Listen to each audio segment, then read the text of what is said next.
The 14th of March, 1939. As Nazi Germany dismantles Czechoslovakia, Slovakia declares independence, becoming a puppet state of Hitler's Third Reich. At its head stands a Catholic priest, who once preached faith and morality, but now embraces power and collaboration. Under his rule, the new regime swiftly aligns with Nazi policies, enacting anti-Jewish laws, suppressing opposition, and orchestrating the deportation of thousands of Jews to Nazi death camps. Justifying repression with religious rhetoric, the new president abandons his clerical vows for nationalist ambitions. His name is Jozef Tiso. Jozef Tiso was born on the 13th of October, 1887 in the small town of Bicsa, then part of the Austro-Hungarian Empire. Tiso's early life was steeped in the traditions of Catholicism, and his formative years were marked by the austere discipline of religious education. In July 1910, he was ordained as a priest. After the collapse of the Austro-Hungarian Empire in 1918 and the formation of Czechoslovakia in October the same year, Tiso found himself at the crossroads of a national identity and political opportunity. He became an active politician and an important person in the Hlinka Slovak People's Party. Initially, Tiso was seen by many as a moderate, a man who combined his religious convictions with a genuine desire to secure greater autonomy for the Slovak nation within the broader Czechoslovak State. In the mid-1930s, however, the political situation in Europe was changing dramatically. As the specter of Nazi Germany began to loom ever larger, Tiso's rhetoric increasingly took on a nationalist and ultimately authoritarian tone. After the Munich Agreement in 1938, when Nazi Germany acquired part of the Czechoslovak borderlands, Tiso's star rose even higher, and in the chaos that followed, he became a central figure in the changes on Slovak territory. As late as the autumn of 1938, he was at the forefront of politicians who took advantage of the weakening Czechoslovakia to declare Slovak autonomy, albeit still within Czechoslovakia. One of the earliest and brutal acts of his new leadership came in November 1938, after the Vienna Award, in which Hungary obtained southern Slovakia from Czechoslovakia. This was one of the largest political defeats of Tiso's new regime, and Jozef Tiso was looking for someone to blame for his failure. As a result, Tiso attacked the Jewish population in Slovakia. Under his directive, local authorities were instructed to round up Jews who were deemed by the regime as undesirable from the ceded territory and initiate measures that would lead to their eventual deportation to the territory acquired by Hungary after the Vienna Award. These deportations of November 1938 were a harbinger of what was to come for the people whom the Tiso regime regarded as its enemies. During this period, Tiso's regime had already begun to attack political opponents, whom it threatened with the creation of concentration camps, rigged elections, and the attack on the civic life of the Slovak society. These events were still happening during the existence of Czechoslovakia. However, Tiso's most important role from the Nazi point of view came in March 1939. Thanks to a part of the radicalized Slovak population, Czechoslovakia was broken up and a collaborationist Slovak state was created. At its head was Jozef Tiso, the man who helped the Nazis to break up the republic. Since 1939, Tiso assumed unprecedented power. No longer merely a spiritual leader or an advocate for Slovak rights, he now wielded the combined authority of head of state and leader of the Hlinka Slovak People's Party. This concentration of power allowed him to shape policy of the new state. It was during this period that Tiso's name became inextricably linked with the terror that was to unfold under his regime. With the outbreak of the Second World War, which began on the 1st of September 1939 when Nazi Germany invaded Poland, Tiso's regime would enter a new phase, a phase marked by even greater collaboration with Nazi Germany. One of the actions of Tiso's regime was to send the Slovak army to attack Poland in September 1939, together with Nazi Germany. As the Slovak State became increasingly subservient to German interests, Tiso's role evolved from that of a nationalist leader to a willing partner in the execution of a broader totalitarian agenda. As president and the de facto leader of the government, he controlled not only the legislative and executive functions of the state, but also the security apparatus, including the infamous Hlinka Guards. This paramilitary force was instrumental in enforcing the regime's draconian policies, and its actions under Tiso's orders contributed directly to the climate of fear and repression that gripped the nation. Under Tiso's rule, anti-Semitic measures were not isolated incidents, but part of a comprehensive strategy. The introduction of a legal code, infamously known as the Jewish Code in September 1941, served to institutionalize discrimination against Jews. This code, among other things, stripped Jewish citizens of their civil rights, barred them from public service, and laid the groundwork for their eventual deportation to concentration camps. The Jewish Code was one of the most extensive and cruel anti-Jewish legal norms adopted during the Second World War in Europe. As the war raged on, Tiso's hold on power remained unchallenged within the borders of his state.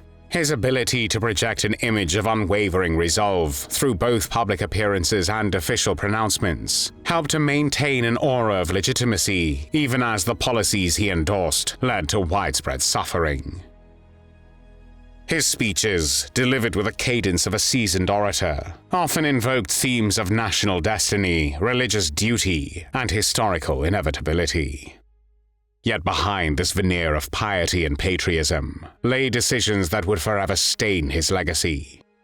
The orders he issued, the decrees he enacted, and the policies he championed facilitated not only the marginalization of the Jewish community, but also the broader persecution of political opponents and minority groups. Every act of repression, every administrative measure that stripped individuals of their rights, was a deliberate step on the path to creating a state defined by exclusion and terror. Tiso also had to cope with the persecution of the Jews from the position of a Catholic priest. Deportations of the Jewish population began in March 1942. Between March and October 1942, more than 57,000 Jews were deported to Nazi concentration camps in German-occupied Poland. In the summer of 1942, the Slovak army, which Jozef Tiso headed as president, had already been on the Eastern Front for more than a year, where some of its units were participating in the murder of the civilian population, including Jews, and Slovak politicians had information about what was happening there. In August 1942, at a time when he already had information that the deported Jews were likely to be murdered, Tiso held a speech during which he made his cynical attitude clear. He said, "I would like to mention one more issue that was mentioned, and that is the Jewish issue. They say whether it is a Christian thing to do. Is it human? Isn't it eluding? But I ask myself, is it Christian if the Slovak nation wants to get rid of its eternal enemy, the Jew? Is it Christian? Self-love is a command of God, and that self-love commands me to remove from myself everything that harms me, that threatens my life. And that the Jewish element was endangering the life of the Slovak, I don't think anyone needs to be convinced of that." Out of more than 57,000 Slovak Jews deported in 1942, only 300 survived the war. One of the most famous pictures of Tiso's collaboration with Nazi Germany came in October 1944. Amid the Slovak National Uprising against his regime and the German occupation, Tiso visited Banská Bystrica, the uprising center, after German forces recaptured it. On the 30th of October 1944, during this visit, he symbolically celebrated the defeat of the uprising, delivering a speech in which he portrayed the rebellion as a betrayal orchestrated by communists and foreign agents. He also expressed gratitude to Nazi Germany for helping to restore his regime's control over Slovakia, and decorated German soldiers who had fought in the uprising. This event highlighted his collaborationist stance and reinforced his role in the suppression of the resistance movement, which contributed to his post-war conviction and execution for treason and war crimes. In the following weeks after October 1944, dozens of crimes against humanity took place on Slovak territory, for which German troops and paramilitary units of the Hlinka Guard were responsible. Tens of settlements were burned down. Civilians, among them women and children, were murdered. This was seen by Slovak President and Catholic priest Jozef Tiso as a restoration of order. The turning point in Tiso's story came with the collapse of the Nazi regime and the subsequent liberation of Europe. As Allied forces advanced, the facade of legitimacy that had once shrouded Tiso's regime crumbled, revealing the full extent of the atrocities committed under his watch. The Second World War in Europe ended on the 8th of May 1945.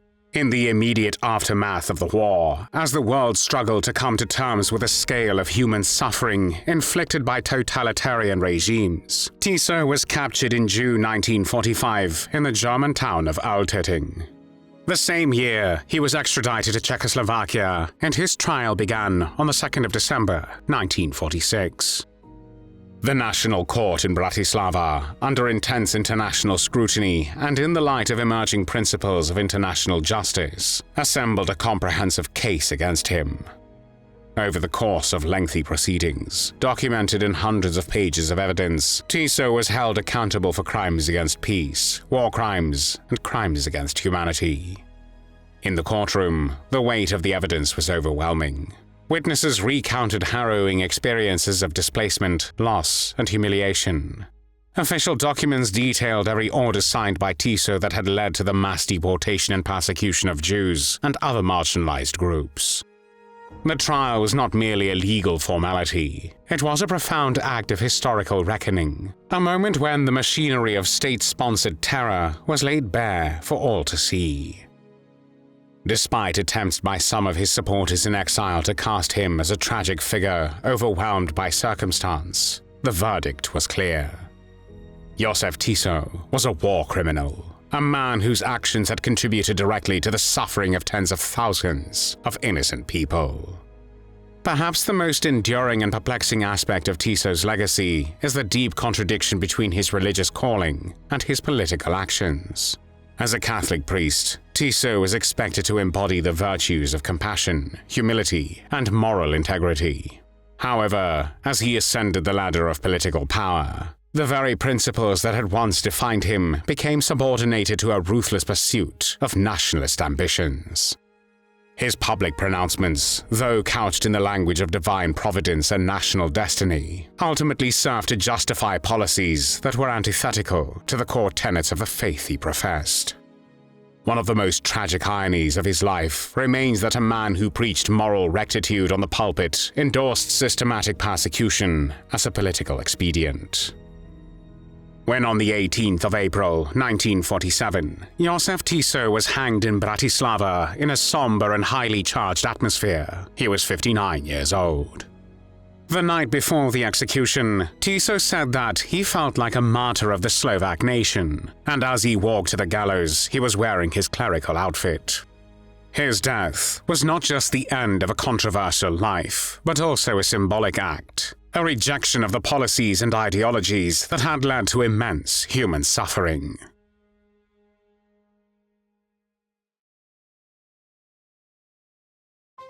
Thanks for watching the World History Channel. Be sure to like and subscribe, and click the bell notification icon so you don't miss our next episodes. We thank you, and we'll see you next time on the channel.